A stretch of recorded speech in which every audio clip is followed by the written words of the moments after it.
Aqua food park పై అధికార విపక్షాల మధ్య వార్ నడుస్తోంది. గ్రామాల మధ్య ఫ్యాక్టరీ పెట్టవద్దని జగన్ సూచిస్తే కంపెనీలను అడ్డుకుంటూ పోతే ఉద్యోగాలు ఎలా వస్తాయని కౌంటర్ ఇచ్చారు లోకేష్.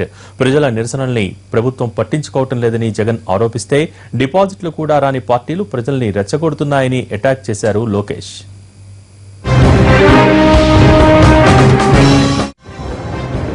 ఒక ప్రాజెక్టుకు సంబంధించి ఊర్ల మధ్యలో ప్రాజెక్టు పెట్టడం ఒక తప్పు. ఒక ప్రాజెక్టు పెట్టేసరికి ఆ ప్రాజెక్టుకు పబ్లిక్ హియరింగ్ జరపకుండా ఆ గ్రామాలకు సంబంధించిన వ్యక్తులు ఆమోదం తెలపకుండా ప్రాజెక్టు కట్టడం ఇంకొక తప్పు.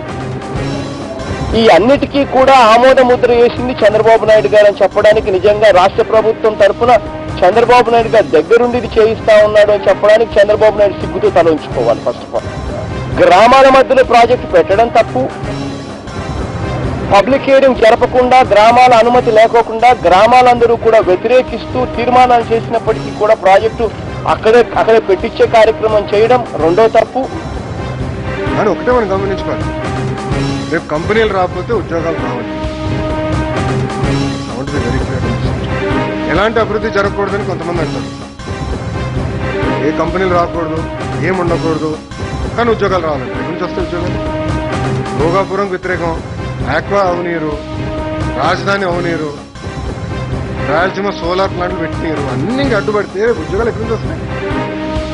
చేయాలి కదా. అండ్ ఇది కూడా ఆక్వా దాని గురించి కూడా మాట్లాడే రోజు మనం మైనారిటీతో వెళ్తామా, మెజారిటీ ప్రజలతో వెళ్తామా? అక్కడ రైతులు ఎంతమంది వ్యతిరేకం ఉన్నారు, ఎంతమంది ఫోర్ ఉన్నారు? అక్కడ ప్లాంట్లో ఏం జరుగుతుందండి? మన ష్రింప్ తీసుకుని తలా తోక తీసి క్లీన్ చేసి ప్యాక్ చేస్తున్నాం. అక్కడ కెమికల్స్ వాడట్లేదు, తలా తోకని ట్రీట్ చేయాలి. ష్రింప్ని నీట్గా ప్యాక్ చేసి ఎక్స్పోర్ట్ చేస్తున్నాం. ఇష్యూ ఎప్పుడు వచ్చింది? 300 ఎకరాలు ఎక్వైర్ అయిన తర్వాత దాదాపు they spend about 150-180 crores land acquisition చేసినారు. కంపెనీ పెట్టింది డబ్బులు. ఇట్లా ప్రతి కంపెనీ మనం పోగొట్టుకుంటే రేపు ఎవరు పెట్టుబడి పెట్టాడు రాష్ట్రంలో, దయచేసి మనం గుర్తుపెట్టుకోవాలి.